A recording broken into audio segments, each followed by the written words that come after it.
This video is sponsored by Supply Handlers. The World Cup is finally here, and every coach has put their best foot forward with their squad selections. But we can't help but notice that certain positions appear to have more quality than the rest in certain teams. And well, we're here to talk about that today. These are the strongest positions in World Cup teams. For Portugal, it's certainly right back.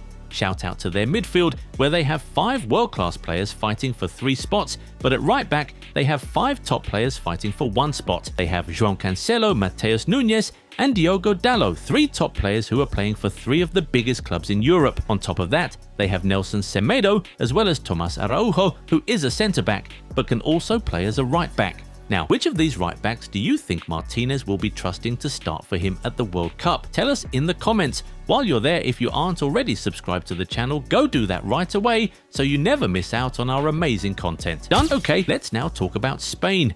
It's very obvious that their strongest position is the midfield. They have Rodri, Pedri, Gavi, Zubimendi, Fabian Ruiz, Merino, Olmo, and Baena, all fighting for 3 spots. In this lineup, you have a Ballon d'Or winner, multiple League and Champions League winners, 2 former Golden Boys, a Euros Player of the Tournament, a Euros Golden Boot winner, and on and on. This midfield is just too stacked, and De La Fuente will be having a very hard time picking the trio that perfectly complements each other. In fact, he can pick 2 very strong separate trios from the midfielders he has called up. But Spain's goalkeeper position also deserves a mention. They have 3 top goalkeepers, any of whom can start for almost every nation at the World Cup. They really have the best goalkeeper in La Liga and the Premier League in their squad, as well as Unai Simon, who was La Liga's best goalkeeper in 2024. As for France, we'll say it's centre-back. We know many of you were expecting us to say an attacking position, but when you look at it objectively, it's not. Up front, they have a maximum of 2 top players for each position, but at centre-back, they have 4.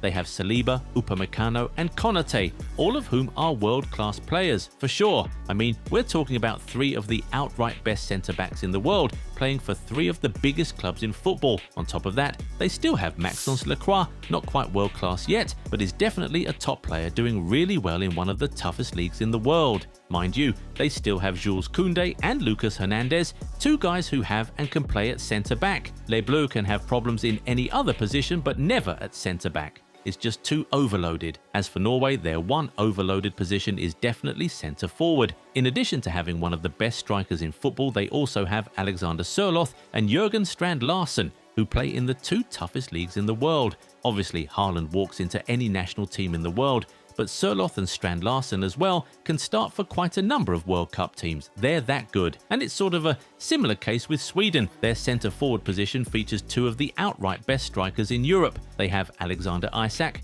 the most expensive player in Premier League history and one of the best all-round strikers in football. On top of that, they have a proper marksman in Victor Gyökeres, a Premier League winner, Champions League finalist, and the holder of the Gerd Müller Trophy for the best striker of the year. The number 9 is easily Sweden's strongest position, and they'll be hoping that it helps them get far this year. Meanwhile, for the Netherlands, it's centre-back. First of all, they have Virgil van Dijk, one of the best centre-backs in the history of the game. Then they have Mickey van der Ven, Nathan Ake, Jorel Hato, and Jan-Paul van Hecke, all top players doing their thing in the Premier League.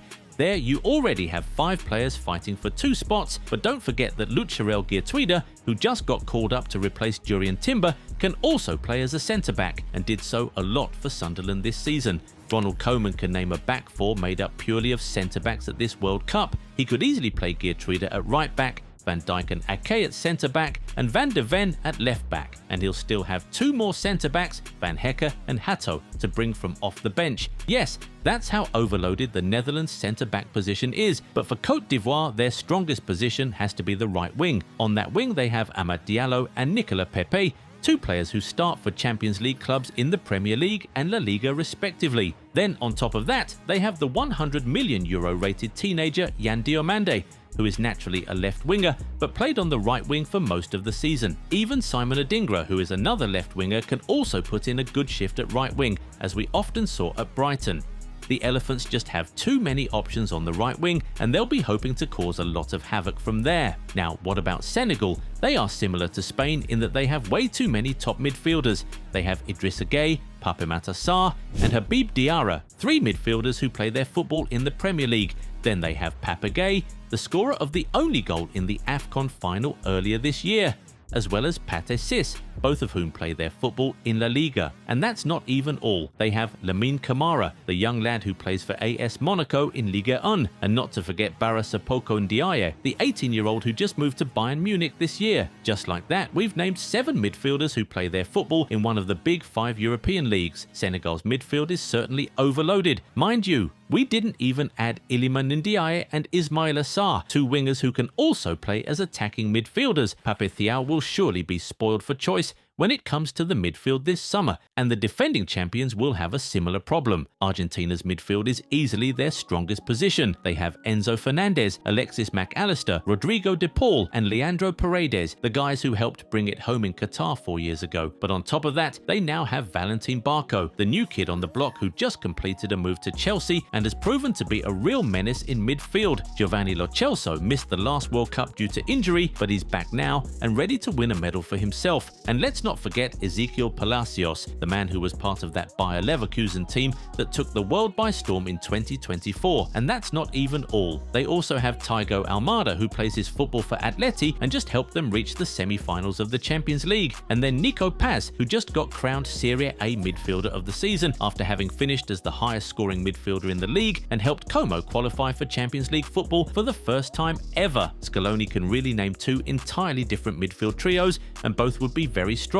But also, shout out to their centre-back, with Lisandro Martinez, Nicolas Otamendi, Facundo Medina, Christian Romero, and potentially Marcos Senesi. They have 5 top centre-backs, all of whom play in top European leagues, fighting for just 2 spots. And finally, to England, their strongest position could easily have been the 10 or right back if Thomas Tuchel had made different choices. But looking at the squad he picked, we'd say that their strongest position is centre-forward. First of all, they have captain Harry Kane, who has been the best striker and perhaps also the best player in the world this season. In Kane, England have a player who has won the Golden Boot at the World Cup, Bundesliga, and has also won the European Golden Shoe and Gerd Müller trophy. And to support him, they have Ollie Watkins, who just finished in the top 5 in the race for the Premier League Golden Boot and was the highest scoring Englishman in the league. He also just helped Aston Villa win their first trophy in 30 years. And that's not all. They also have Ivan Toney, who just outscored Cristiano Ronaldo in the Saudi Pro League. Mind you, in addition to these 3 top guys, England also have players like Rashford and Gordon who can do a great job at centre forward as well. So yeah, you can surely say that England's number 9 position is really overloaded. Anyway, it is now time to hear from you guys. What's the strongest position in your national team? Tell us in the comments. Also tell us, who are you rooting for to win this World Cup? If you enjoyed this video, give it a thumbs up and subscribe to the channel. Also, turn on the bell notification so you never miss out on new content.